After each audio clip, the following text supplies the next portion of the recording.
I push any harder, I'm going to blow out my O-ring. The best way to bet the NFL is win totals. In this win projection series, you will get to see the logic behind Big Ryan the Fat Guy's win total projections and how you can win whatever contest you decide to enter for the 2018 NFL season. Fat Guy, 2017 Indianapolis Colts, 4-12. They're only able to beat Cleveland, San Francisco before the quarterback change, Houston, and Houston again. Well, and that was San Francisco with CJ Beathard or Beathard or Beathard, whatever the hell you want to call it. And the Houston games, that was of course without rookie phenom Deshaun Watson. Oh, and they beat Cleveland, as you said, so not that impressive. However, 4 is more than I actually thought they were going to get. They were just really putrid last year. I really thought they had the worst team in the league. But I got to tip my hat to Chris Ballard for that little Jacoby Brissett trade that masked a lot of the deficiencies. He played very well on short notice for a team that's not very good. How about Chuck Pagano? Chucky C, the cancer guy. He did well, all things considered. But all good things come to an end, and he's on his way out. And Frank Reich is on his way in. More about Frank Reich taking over? Frank Reich, I don't know why that's so hard to say.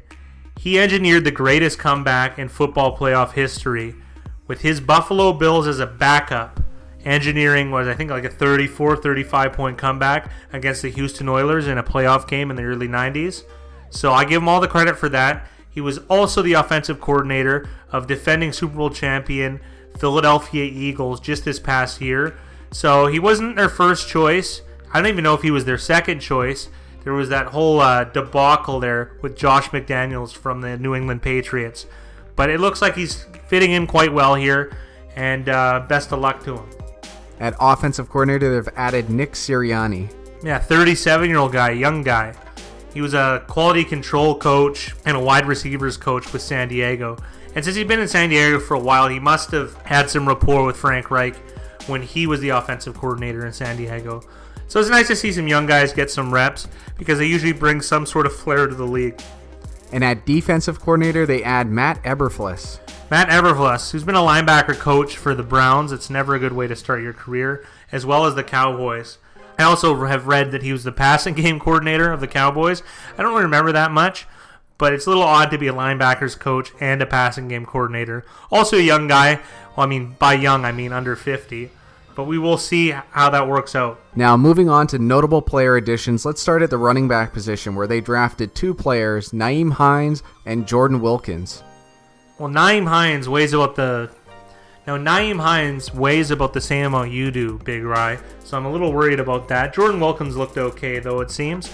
But again, I'm not going to lambaste any rookies because you really don't know. And I trust this general manager, Chris Ballard. I think he's really good. I'll give him the benefit of the doubt for now. Yeah, Jordan Wilkins might be a nice little fantasy sleeper pickup that you can get. I avoid Nyheim Hines at all costs. He's a gimmick guy. He might get 10 points in one game, and that's about it. It'll be tough to see. Marlon Mack's going to carry the load, of course, though. Of course. At wide receiver, they've added Ryan Grant and rookies Doris Fountain and Deion Kane. I don't know much about Fountain and Deion Kane. Reports are that Deion Kane might actually start in 3 wide sets. Well, that would make sense because there isn't that much depth at the wide receiver position aside from maybe Chester Rogers and Ryan Grant. Now, the Ryan Grant thing that's really interesting to me is he had that really huge contract. And what was it, Baltimore? Yeah, Baltimore. Yep. And somehow he fails a physical and they just void the whole thing.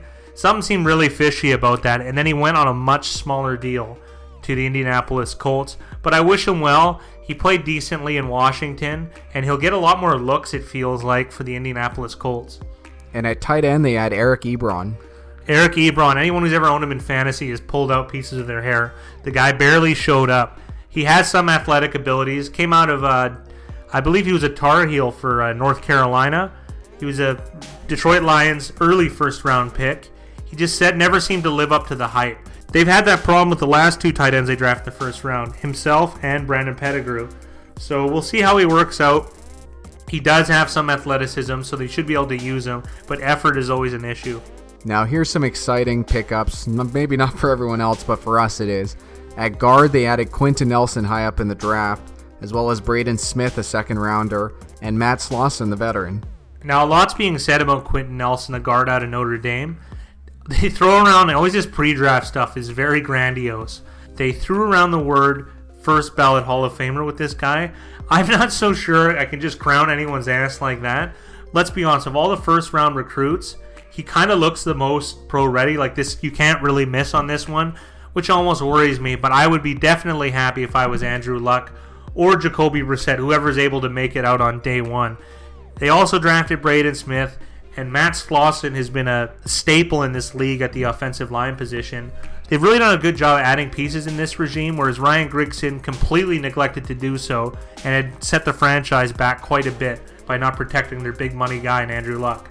Yeah, this running game should really improve with these additions. Running, passing, this team should improve by improving the offensive line. Let's move over to the defensive side of the ball, and on the defensive line, they've added Danico Autry and rookies Kamoko Toure and Taekwon Lewis, second-round picks respectively. I don't know what language you were just speaking.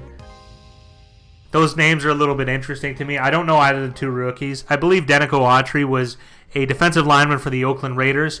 If you came from that Raiders defense the last couple of years, probably not a good thing. So I wouldn't say these are excellent additions, but the rookies always hold out hope. Like I said, you can't judge their asses before they come in here, so I'm really not sure what to expect.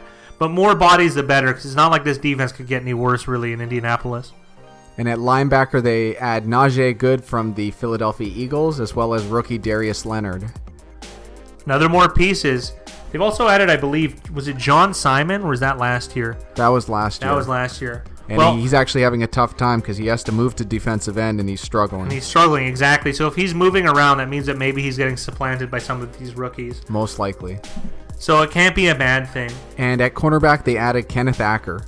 Another weak cornerback crew in this league, the Indianapolis Colts, so another body can't hurt. Let's move on to players that they've lost, and we'll start with the Hall of Famer, running back Frank Gore.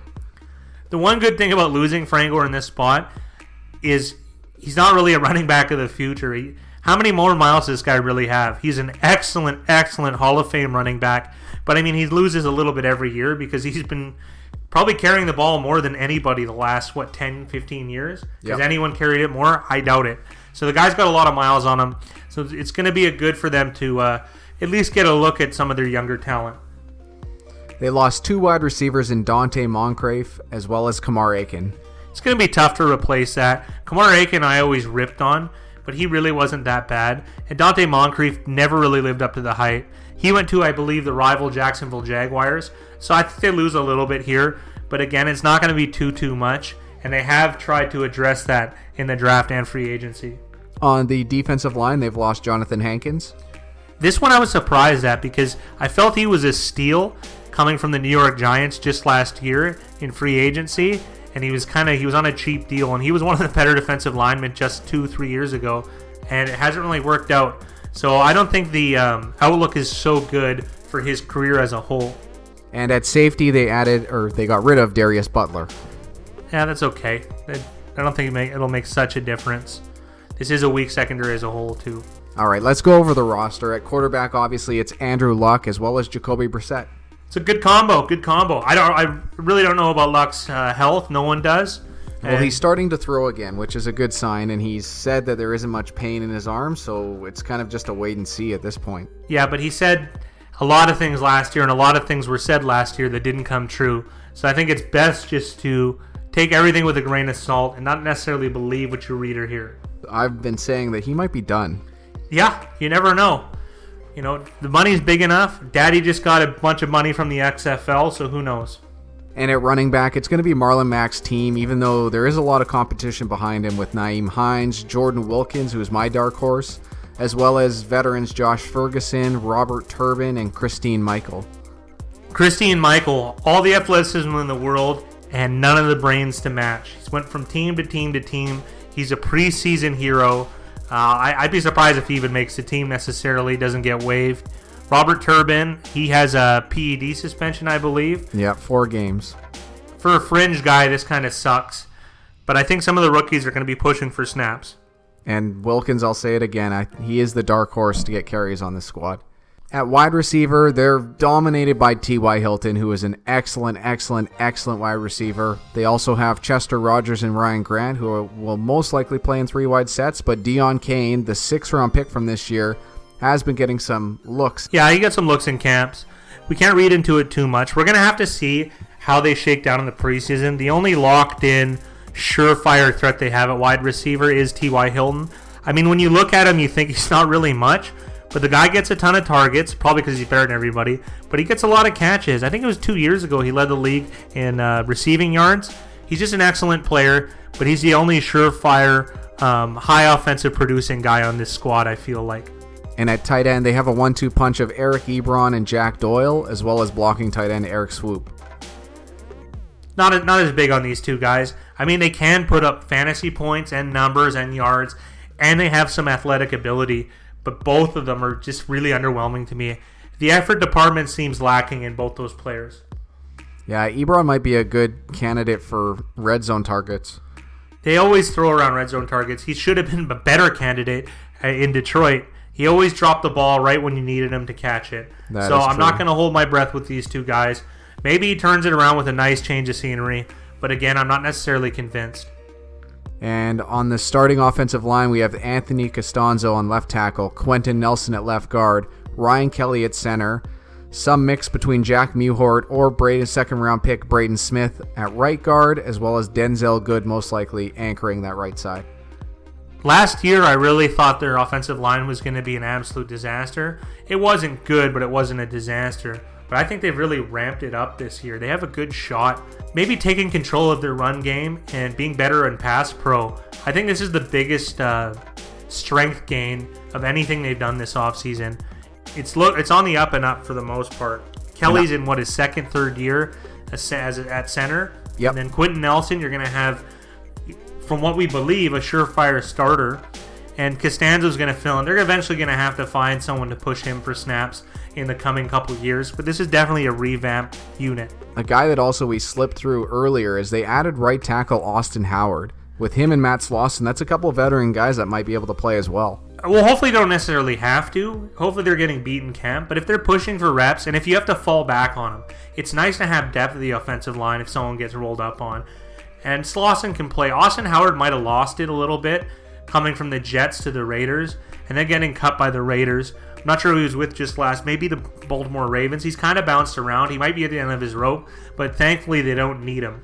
Moving on to the defensive side of the ball, in the defensive line, they're moving to a 4-3, and they've got Margus Hunt, Al Woods, Hassan Ridgeway, pass rusher Jabal Sheard, John Simon, Kamoko Toure, the second-round pick, as well as Tyquan Lewis, the second-round pick, Oakland castoff Danico Autry, Kerryon Reed, Grover Stewart. Okay, dude. The only other name here is maybe Rakeem Nunez-Roches from Kansas City. Kansas City, yeah, no, that is a name.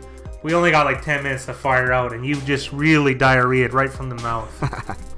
Margus Hunt, I believe, is a second-round pick from Cincinnati Bengals. He's like a huge athletic freak. He's 6'8". He ran like a 4.6 something. Just one of those super athletic guys that didn't really have much football experience. I can't remember which European country he's from, but he's way out there. I'm not sure he can start necessarily, but the athleticism certainly is there. The best player I would probably say is the old wonder Jabal Sheard, who played on the Browns when they actually had a good defense. You can imagine how long ago that was. And he also churned out some successful years playing for the New England Patriots. Sheard can play, but he's really at his last miles. It's tough to say how good he's going to be at this juncture in his career. At linebacker, they have Najee Good, Antonio Morrison, Anthony Walker, second-round pick Darius Leonard, as well as 2 seventh-round picks in Zaire Franklin and Matthew Adams. I like that name, Zaire. It starts with a Z. It's right at the end of the row. But this is just a hodgepodge of guys. Yeah, this front seven is completely underwhelming. We don't know about the rookies, but everything on paper does not look good. This is going to be really difficult. So maybe that's why you fix the offensive line, so you can run so much that it doesn't even matter that you have a bad defense.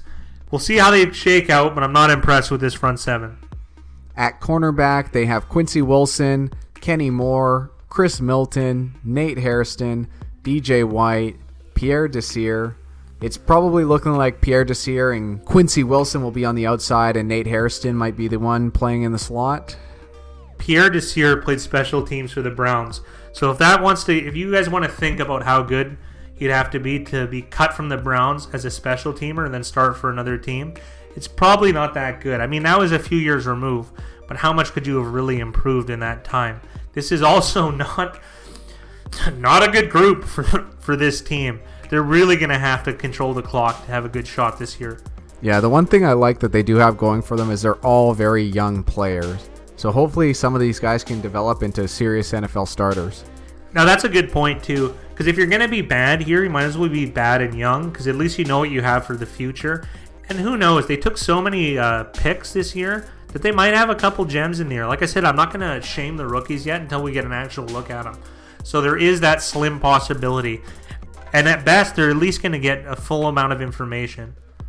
And at safety, they're highlighted by Malik Hooker, last year's first-round pick, who is coming off of an injury, though. So it's interesting to see how healthy he comes back. As well, there's Matthias Farley, TJ Green, Clayton Gaithers, Ronald Martin, Chris Cooper. It's a lot of nothing. Is Malik Hooker the best player on this defense? I don't know. It's probably still Jabal Sheard, but Hooker's definitely in contention. It really depends on how healthy he is. If he is healthy, he's easily the best player on that defense. He's more what ifs. This defense is just really, really, really bad. I mean, but again, they are young, so we're going to get a good look at them. So let's hope that run game actually produces something. So fantasy lookers, Marlon Mack, Jordan Wilkins, there should be a pot. They should get some looks. I mean, you have to. And I'll quickly throw in Adam Vinatieri is still the kicker here. The guy's 45. How long do you think he's going to play for? Oh, Adam Vin? Yeah, I think he's probably a grandfather by now. He sure as fuck looks it. Vinatieri, he's a surefire Hall of Famer in my book, which is hard to say for a kicker, I mean, honestly. But he's been so clutch his entire career. This is one position you shouldn't really have to worry about. What's the strength of this roster? That's an excellent question. What is the strength of this roster? Probably offensive line. Offensive line, yeah. I mean, obviously you're going to say Andrew Luck, but I don't know about Andrew Luck. I don't know how he's going to play. I don't know if he's going to play. Because if Andrew Luck's healthy and starting, let's be perfectly honest, he's the best player on this team. He's one of the best players in the NFL. But this offensive line is revamped, and I'm holding out positive hope for it. And what's the weakness of this squad? A defense as a whole. Somehow the offense makes the defense look bad on paper, which is really tough to do. They're going to have to pull out a lot of tricks. So Matt Eberflus, you have your hands full. Now for team grade, going into 2018, we have the Colts at a D+ grade. Their over-under is 6.5 wins, and we have them winning 5.89 games. They're highlighted by being favorites at home to Houston, at home to Buffalo, at home to Miami, home to Dallas. They got a close one with the Giants at home. Otherwise, it's going to be tough for them to squeak out wins. I kind of favor a small play on the under here because the over-under is set with everyone being healthy. So the uncertainty of Andrew Luck is kind of playing into it a little bit. But if he doesn't play, they're going to struggle to win 7 games. Because 7 games is what it'll take for you to lose on the under of 6.5. On the under of 6.5. Now I'm going to put in a small note here. Everyone trashes us in the comments, and rightfully so, about, maybe some player insight that they disagree with, which is totally fine. But what we're doing here is we're selecting over-unders. And everyone thinks their team's going to win 10 games. There's only 256 wins to share amongst all 32 teams. And most of the time that means winning 8 or less for some of the bad teams. And so you have to be pessimistic. And pessimism breeds money. That's what it is. If you're optimistic, you're going to be hurting the wallet. So do what you guys like. But I would follow this and I would take a small play on the under. Hit the like button if you agree with Big Ryan the Fat Guy. Give us a comment below with how many games you think the Colts will win next season. And subscribe for more NFL projections just like this. Just like this.